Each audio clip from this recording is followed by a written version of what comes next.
Very good morning to all of you. और myself is doctor Prabhakar Singh, और आज हम लोग देखेंगे कि जो टी सेल डेवलपमेंट है और उसका education education basically T cell कैसे लर्न करती है एंटीजेंस से, या उसका किस तरीके से मॉडिफिकेशंस होता है, वो चीज़ हम लोग देखेंगे। ठीक है, तो आप लोग कॉपी और पेन दोनों चीज़ लेके बैठ जाइए, क्योंकि बहुत ही इंपॉर्टेंट पॉइंट हम लोग यहाँ पे डिस्कस करेंगे। ठीक है, और इसको एंड तक देखिएगा, क्योंकि एंड तक देखेंगे तभी बहुत सारी चीज़ें क्लियर होंगी। ठीक है, तो इसमें बेसिकली हम लोग क्या देखेंगे कि टी सेल का जो मैच्योरेशन होता है वो हम लोग देखेंगे। फिर जो आपका टी हेल्पर सेल और साइटोटॉक्सिक जो सेल्स बनती है टी सेल, वो किस तरीके से होता है। ठीक है, तो इससे पहले बी सेल का डेवलपमेंट हम लोग देखे थे, तो वो वीडियो लेक्चर ऑलरेडी पढ़ा हुआ है, आप लोग उसको जाके एक बार देख लीजिएगा। ठीक है, तो बहुत सारी चीज़ें क्लियर हो जाएंगी।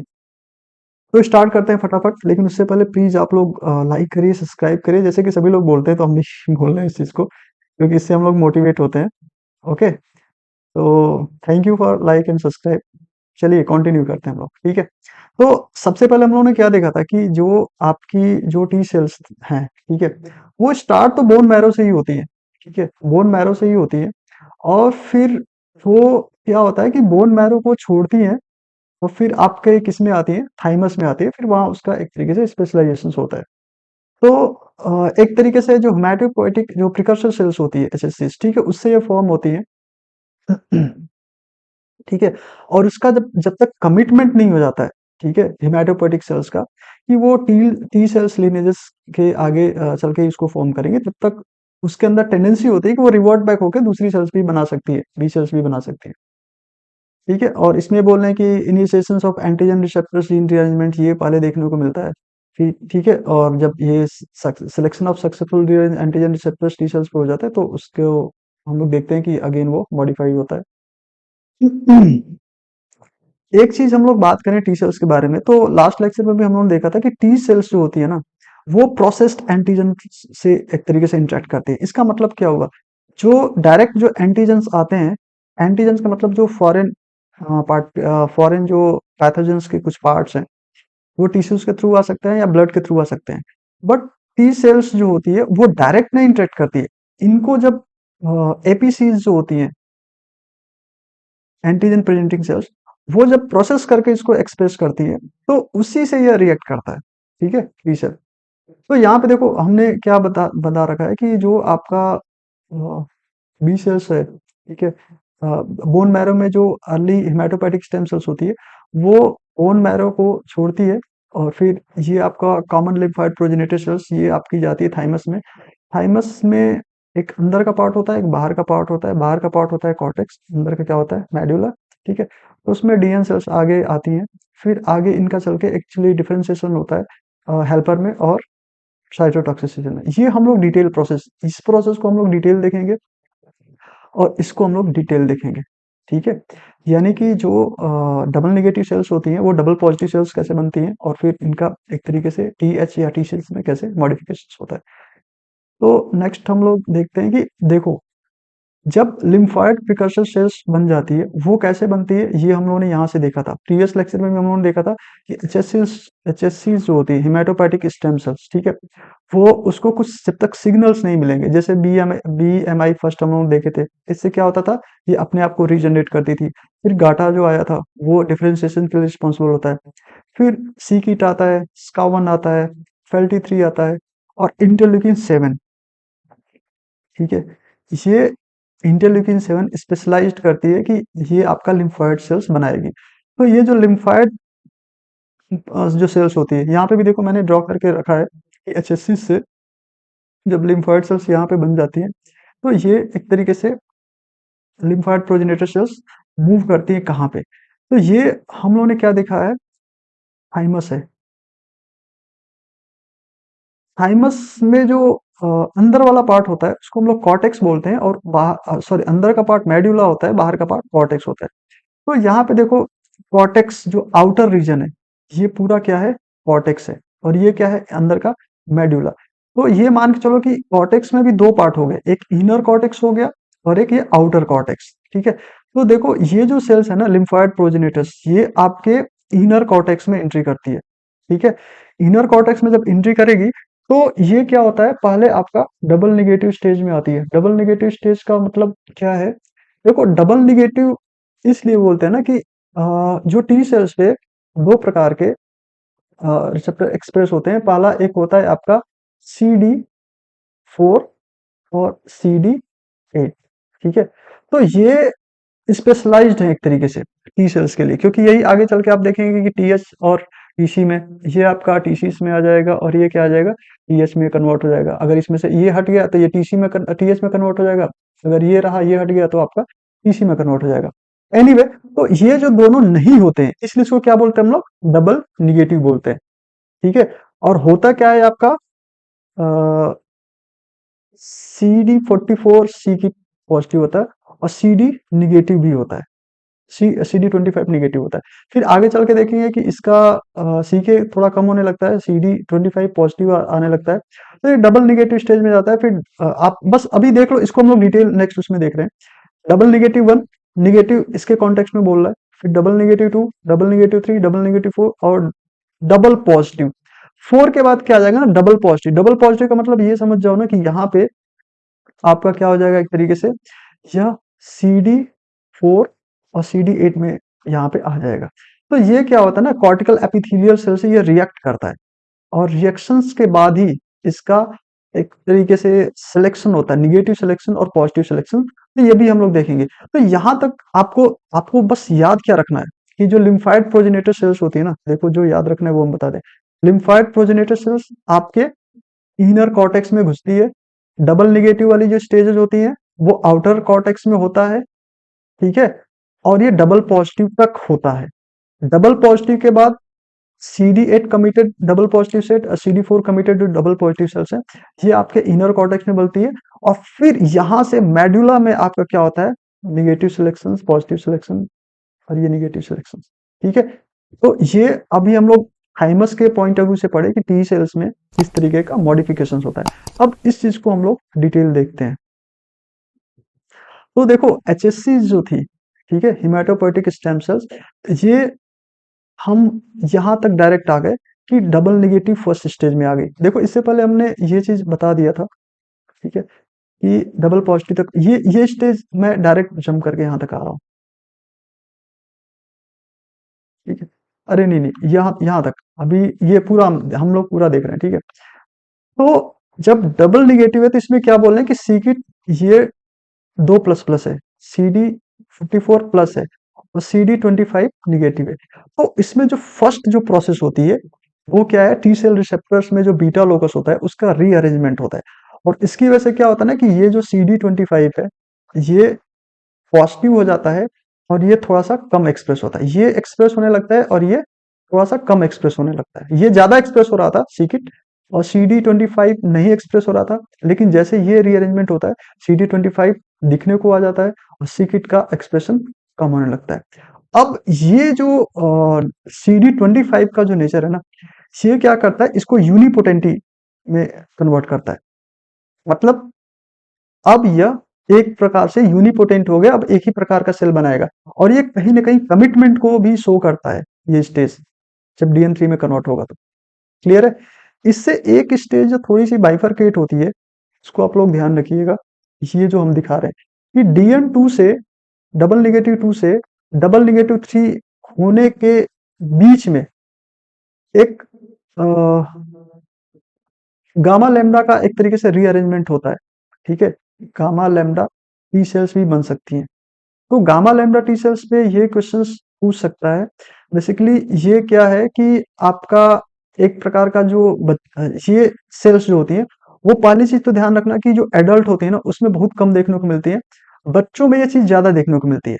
और यह स्पेशलाइज्ड नहीं होती है, उतनी स्पेशलाइज्ड नहीं होती है। मतलब ये फर्दर जो टी सेल्स का जो एजुकेशन होता है ना, आगे चल के जो एजुकेट होती है उस पाथवे में इन्वॉल्व नहीं होंगी। ये एक तरीके से बाहर जाती हैं और ये इंटरेक्ट किससे करती हैं, ये जो ज्यादातर इंटरेक्ट करती हैं वो एंटीजन से डायरेक्ट इंटरेक्ट करती है। और वो एंटीजन स्पेशली क्या होते हैं, प्रोटोजोन्स होते हैं, स्पेसिफिक एंटीजन प्रोटोजोन्स जिससे इंटरेक्ट करती है। तो ये भी आप खास बात ध्यान रखना कि जो प्रोटोजोन्स है उससे इंटरेक्ट करने के लिए यह बच्चों में स्पेशली डेवलप्ड होता है। फ्यू नंबर होता है ठीक है। Not go for T cell education, ये याद रखिएगा, अर्ली लाइफ में देखने को मिलता है। और not proper immune response show करता है। एक बार फिर से इसको हम लोग देख लेते हैं कि इसका रोल क्या है। पहला चीज कि चाइल्ड में देखने को मिलेगा, ठीक है। दूसरा चीज क्या है, यह एडल्ट में कम देखने को मिलेगा। तीसरा, यह बच्चों में जो प्रोटोजोन्स होते हैं, प्रोटोजोन एंटीजन, उसके लिए ज्यादा स्पेसिफिक देखने को मिलता है। नेक्स्ट क्या है, यह टी सेल्स का जो एजुकेशन होता है उस फेज में नहीं पार्टिसिपेट करता है, ठीक है। ये प्रॉपर इम्यून रिस्पॉन्स नहीं शो करता है। तो ये एक अलग ही पार्ट है, इसको आप लोग ध्यान रखिएगा, गामा लैम्डा टी सेल्स, ठीक है। ये एडल्ट्स में उतनी देखने को नहीं मिलती है। तो ये अब हम लोग देखते हैं कि यहाँ से जो DN2 है वो कमिटमेंट हो जाता, कमिटमेंट हमने शो करती है कि DN3 में कन्वर्ट होती है, और फर्दर ये क्या है, एक प्रकार से यूनिपोटेंट। एक क्वेश्चन ये भी है कि यूनिपोटेंसी क्यों आ रही है। तो यूनिपोटेंसी CD25 के एक्सप्रेशन की वजह से आ रही है, ठीक है। अगर CD25 एक्सप्रेस होने लग गया तो वो DN2 बोला जाएगा। अगर CD25 एक्सप्रेशन नहीं है तो वो DN1 में है। और यूनिपोटेंटी किस में होती है, DN2 में। इतना क्लियर हो गया। चलो, ये तो कॉन्सेप्ट मैंने बता ही दिया था ना कि डबल नेगेटिव क्यों बोलते हैं इसको, because of not having CD4 and CD8। तो DN3 के बाद क्या स्टेज आती है उसको हम लोग देखते हैं। देखो, DN3 में आपका बीटा सेलेक्टिन्स एंड प्रोलिफरेशंस ये देखने को मिलता है, और यह आप DN4 में कन्वर्ट होता है। DN4 में आप देखेंगे ना कि अभी तो देखो इसमें क्या था, बीटा अरेंजमेंट था, यहाँ पे बीटा लोकस रीअरेंजमेंट था। अल्फा लोकस रीअरेंजमेंट जो होगा वो यहाँ पे देखने को मिलेगा। टी सेल रिसेप्टर्स में जो अल्फा लोकस रीअरेंजमेंट है वो DN4 में देखने को मिलता है। और अल्फा लोकस रीअरेंजमेंट होगा तो ये किस में कन्वर्ट हो जाएगा, डबल पॉजिटिव, ठीक है। डबल पॉजिटिव का मतलब क्या हुआ कि अब इसके पास CD4 भी है और CD8 भी है। देखो, इसमें बहुत सारी चीजों को मैं यहाँ पे स्किप कर रहा हूँ। ये बहुत ही सिंपल हम लेक्चर बना रहे हैं, इसलिए बना रहे हैं कि आप लोगों को इजीली चीजें समझ में आ जाए, ठीक है। और कॉम्पिटिटिव एग्जाम में इस चीज को आप लोग छोड़ो मत, ठीक है। तो ये मिनिमम चीज है जो आपको आपको मतलब लर्न होनी चाहिए। अगर इससे ज्यादा आप लोग अंदर इन डेप्थ पढ़ रहे हैं then that is very good, but ये चीजें इतना आपके पास होनी चाहिए जो मैं बता रहा हूँ, ठीक है। तो चलो, ये जो डबल पॉजिटिव हो गई सेल्स ना, CD4 और CD8 का, अब यहाँ पे क्या होता है, यहां तक तो हमने कहा देखा था, कहाँ पे हो रहा था आपका, कॉर्टेक्स वाले रीजन में। अब अब क्या होगा ना कि थाइमस के कॉर्टेक्स वाले रीजन से अब इसका सिलेक्शन होगा। जैसे मान लो कि ये सेल हो गई, अब ये सेल मान के चलो कि एक तरीके से कंप्लीट हो गई, CD4 और CD8 इसके ऊपर एक्सप्रेस हो रहा है। तो ये क्या होगी ना, अब ये सिलेक्ट होगी कि फर्दर इसको आगे जाना है कि नहीं जाना है, ठीक है। और ये सिलेक्शन दो प्रकार से होता है, ठीक है। तो यहाँ पे हालांकि मैंने लिखा है निगेटिव सिलेक्शन और पॉजिटिव सिलेक्शन होता है, फिर आपका CD4 CD8 बनती है। बट इसको जो सिलेक्शन, फर्दर सिलेक्शन है डीपी डीपी सेल्स का, उसको आगे हम लोग नेक्स्ट स्लाइड में देखते हैं किस तरीके से होगा। तो देखो, ये जो पहला जो सिलेक्शन होता है ना वो पॉजिटिव सिलेक्शन होता है, और दूसरा जो सिलेक्शन होता है वो निगेटिव सिलेक्शन होता है, पॉजिटिव एंड निगेटिव सिलेक्शन। तो ये मान के चलो कि जो पॉजिटिव सिलेक्शन होता है वो कहाँ पे होता है, कॉर्टेक्स में होता है। और मेडुला में आप देखेंगे कि नेक्स्ट वाला सिलेक्शन होगा। तो ये देखो, डीपी थाइमोसाइट्स में मेंशन है, CD8 भी है और CD4 भी है, टी सेल रिसेप्टर्स भी है। तो ये किससे इंटरेक्ट करेगा, देखो स्टार्टिंग में मैंने ये चीज यहाँ पे दिखाया था, ठीक है। कॉर्टिकल एपिथेलियल सेल्स, और वो क्या करेगा ना, एक प्रकार का सेल्फ एंटीजन एक्सप्रेस करेगा। सेल्फ एंटीजन का मतलब अपना ही कुछ चीजों को एक्सप्रेस करता रहेगा MSC के थ्रू। अब ये क्या है कि ये जो सेल है जिसके पास दोनों चीजें, CD8 भी है और CD4 भी है। CD8 का मतलब ये क्या हो गया कि TC सेल बनाएगा, और CD अगर 4 आ रहा है तो TH बनाएगा, ठीक है। यानी इसके अंदर दोनों प्रकार की टेंडेंसी है, TC और TH बनाने की। लेकिन उससे पहले इसको क्या होना पड़ेगा, पहले सर्वाइव होना पड़ेगा कि हमारी जो स्क्रीनिंग कमेटी है सेल्स की, ठीक है, वो कैसे इसको स्क्रीन करेगी कि इसको फर्दर आगे जाना है कि नहीं जाना है। तो इसको क्या करेगी ना कि जो एपिथेलियल सेल्स थी जो एंटीजन को कुछ एक्सप्रेस करती रहेगी, उससे क्या होगा ना कि इसको रिएक्ट करवाया जाएगा। अगर यह इससे रिएक्ट कर रही है, ठीक है, रिएक्ट कर रही है, तो अगर हाई एफिनिटी मतलब बहुत स्ट्रांगली इससे रिएक्ट कर रही है तो भी इसका क्या कर दिया जाएगा, वो प्रोसेस करा दी जाएगी। मतलब एक तो बेचारी रिएक्ट की, बहुत अफिनिटी के साथ रिएक्ट की, तो ये क्या हो गया, निगेटिवली सिलेक्ट हो गई। ठीक है। दूसरी चीज, अगर मॉडरेट मतलब इंटरेक्ट कर रही है, ठीक है, तो उस पर कुछ नहीं होगा। लेकिन अगर नहीं इंटरेक्ट कर रही है तो भी इसको क्या कर दिया जाएगा, तो प्रोसेस करा दी जाएगी। तो अगर बहुत ज्यादा एफिनिटी के साथ इंटरेक्ट कर रही है तो भी इसको हटा दिया जा रहा है, अगर नहीं रिएक्ट कर रही है तो भी इसको हटा दिया जा रहा है, और उन्हीं सेल को सिर्फ रखा जा रहा है जो मॉडरेट तरीके से हल्का फुल्का इंटरेक्ट कर रही है। क्लियर है। तो जो हाई एफिनिटी से है वो भी नेगेटिवली सिलेक्ट हो रही है, जो बहुत ज्यादा नो एफिनिटी शो कर रही है वो भी नेगेटिवली सिलेक्ट हो रही है, बट जो लोअर एफिनिटी के साथ इंटरेक्ट कर रही है उनको पॉजिटिवली सिलेक्ट किया जाता है। तो अब इसमें से जो पॉजिटिवली सिलेक्ट की गई सेल्स उनके ऊपर क्या है, CD8 CD4। अब इनका आगे चल के फिर सिलेक्शन होगा। अभी देखो ये कॉर्टेक्स में सिलेक्शन हुआ था ना, अब मेडुला में सिलेक्शन होगा। तो वहां पे कैसे होता है, ये देखो, यहाँ पे मेडुला में निगेटिव सिलेक्शन होता है। यहाँ पे हम लोग देखते हैं कि अगर मान लो कि TH सेल या TC सेल जो भी है, तो ये क्या करेंगी, एक एक प्रकार से जो अगेन एंटीजन प्रेजेंटिंग सेल्स होंगी, जो सेल्फ एंटीजन को एक्सप्रेस कर रही होंगी, बेसिकली एपिथेलियल सेल्स बोल सकते हैं, अगर उससे बाइंड कर जा रही हैं। देखो पहले में तो स्ट्रांगली बाइंड कर रहा था तो भी खत्म, नहीं बाइंड कर रहा था तो भी खत्म, मॉडरेट बाइंड कर रहा था ना तो इसको पॉजिटिवली सिलेक्ट किया जा रहा था। अब ये मॉडरेट बाइंडिंग वाला जब यहाँ पे आया तो अब दूसरे वाली सेल से अगर बाइंड कर रहा है तब तो खत्म, अगर बाइंड नहीं कर रहा है तब वो सेलेक्ट होंगी। ठीक है। और नॉट इंटरेक्शन कर रहा है तो सिलेक्ट होगी, और नॉट इंटरेक्ट कर रहा है तो भी सिलेक्ट होगी। मतलब इंटरेक्शन नहीं कर रही हैं तो सिलेक्ट होंगी, अगर इंटरेक्शन कर रही हैं तो उनका प्रोसेस होगी। इस प्रकार से हम लोग जो देखते हैं कि यहाँ पे जो सेल्स थी, ठीक है, हेमाटोपोइटिक प्रिकर्सर सेल्स आती है, लिम्फाइड प्रोजेनेटर्स आती है, फिर ये अपना DN1 से डबल पॉजिटिव, डबल पॉजिटिव जब हो जाती है ना तो यहाँ पे पहले निगेटिव सिलेक्शन होता है, अब पॉजिटिव सिलेक्शन होता है, फिर निगेटिव सिलेक्शन होता है, और निगेटिव सिलेक्शन होने के बाद फिर इसी दौरान हम लोग देखते हैं कि वो मॉडिफाइड अपने आप को करती हैं आपके CD8 यानी कि TC, और CD4 अगर आ रहा है तो TH में कन्वर्ट होगी। तो ये तो हम लोगों ने देखा कि किस तरीके से टी सेल्स को मैच्योर किया जा रहा है। ठीक है। अब जो सिलेक्शन है कि यह TC बनाएगा या TH बनाएगा, इसके लिए तीन थ्योरीज दी गई थी। ठीक है। जो लीनिएजेस जो कमिटमेंट है, लीनिएजेस कमिटमेंट का मतलब क्या हुआ कि देखो ये पहले HSCs थी, एक बार फिर से हम लोग देख लेते हैं। HSCs थी, ये किस में आपका बना, लिम्फॉइड प्रोजेनेटर्स में। लिम्फॉइड प्रोजेनेटर्स कॉर्टेक्स में जाता है और ये डीएन होता है, डीएन डीएन डीएन डीएन चलता है, फिर डीपी हो जाता है। डीपी होने के बाद कॉर्टेक्स में ही आपका क्या होता है, पॉजिटिव सिलेक्शन होता है पहले कॉर्टेक्स में, और फिर मेडुला में निगेटिव सिलेक्शन होता है।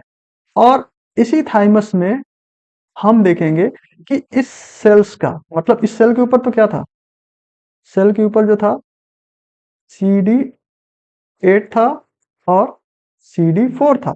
यानी कि CD8 अगर रहेगा तो ये क्या बनाएगा, TC बनाएगा, और CD4 रहेगा तो TH बनाएगा। अगर दोनों नहीं रहेंगे, इसमें से एक कोई हटेगा दूसरा रहेगा। तो यही बोल रहे हैं कि इनका जो सिलेक्शन है, ठीक है, कि ये जो सेल है वो CD इसके 8 रहेगा या CD4 में कन्वर्ट होगा। ये तीन तरीके से बताया गया है, यानी लीनिएजेस जो कमिटमेंट है वो तीन तरीके से बताया गया है। पहला जो मॉडल है इसको हम लोग बोलते हैं इंस्ट्रक्टिव मॉडल। इंस्ट्रक्टिव मॉडल में क्या होता है कि ये जो सेल्स है, ठीक है, जो आपका CD8 कंटेन कर रही है या 4 कंटेन कर रही है, ठीक है, मैं डायरेक्ट इसी को दिखा रहा हूँ, CD नहीं लिख रहा हूँ, 8 या 4 कंटेन करें, तो वो क्या होता है ना कि APC से रिएक्ट करेंगे, एंटीजन प्रेजेंटिंग सेल से। तो अगर एंटीजन प्रेजेंटिंग सेल्स अगर MSC फर्स्ट से इंटरेक्ट कर रही है, जैसे मान लो कि ये सेल आई जिसके पास 8 है और 4 है, ये MSC फर्स्ट से इंटरेक्ट की, तो ये किस में कर देगी, फिर ये TC में कन्वर्ट हो जाएगा। यानी कि जो एंटीजन प्रेजेंटिंग सेल्स है वो उसको क्या कर रही है, इंस्ट्रक्ट कर रही है कि अगर आप इसके एमएससी फर्स्ट से इंटरेक्ट करोगे तो आपको कन्वर्ट कर दिया जाएगा CD8 में।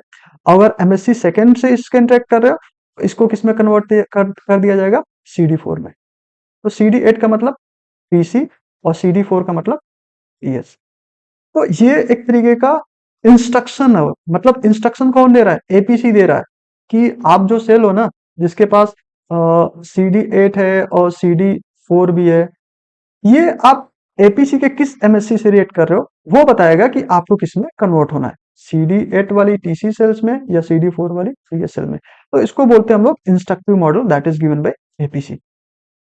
दूसरा है रैंडम प्रोसेस। रैंडम प्रोसेस में ये बताते हैं ना कि इसमें से कोई भी जैसे मान लो CD4 या CD8 का एक्सप्रेशन, किसी एक का एक्सप्रेशन ज्यादा होने लगता है और दूसरे का एक्सप्रेशन डाउन हो जाता है। तो जिसका एक्सप्रेशन बढ़ गया और दूसरे का एक्सप्रेशन कम हो गया तो ऑटोमेटिकली इसमें बढ़, जैसे इसमें देखो CD4 का एक्सप्रेशन ज्यादा हो गया है और CD8 का खत्म हो गया, तो ये किसमें कन्वर्ट हो गया, CD4। और CD4 का मतलब क्या हो गया, ये TS सेल हो गई। और इसमें देखो क्या हो गया कि CD8 का एक्सप्रेशन ज्यादा हुआ और इसका एक्सप्रेशन कम हो गया, तो ये CD8 किसमें कन्वर्ट हो गई, इसी में। तो ये रैंडम प्रोसेस है, मतलब वो किसी में रैंडमली कन्वर्ट हो जाती है। ठीक है। तीसरा जो एक्सप्लेनेशन है वो आपका है काइनेटिक सिग्नल मॉडल के थ्रू। तो काइनेटिक सिग्नल मॉडल के थ्रू ये बताते हैं कि ये जो आपकी सेल्स जो है, जो अनडिफरेंशिएटेड है, उसमें अगर दो चीज रेगुलेट करता है, एक TCR और दूसरा आपका होता है इंटरल्यूकिन 7। देखो अगर इंटरल्यूकिन 7 आ रहा है, ठीक है, अगर इस पे इंटरल्यूकिन 7 आ रहा है तो ये कन्वर्ट करेगा CD8 में। और यहाँ पे देखेंगे कि TCR जो है वो निगेटिव है, टी-सेल रिसेप्टर्स, ठीक है। और दूसरा अगर ये है कि इंटरल्यूकिन 7 नहीं आता है तो वो क्या होगा, एक तरीके से CD4 में कन्वर्ट होगा। ठीक है। तो ये तीन जो लीनिएजेस कमिटमेंट के जो मॉडल्स हैं, इंस्ट्रक्टिव मॉडल और रैंडम प्रोसेस मॉडल और काइनेटिक सिग्नल मॉडल, ये तीनों के तीनों एक्सेप्टेड है, तीनों देखने को मिलते हैं। ठीक है, ऐसा नहीं है कि ये सही है बाकी दो गलत है, तीनों के तीनों सही है।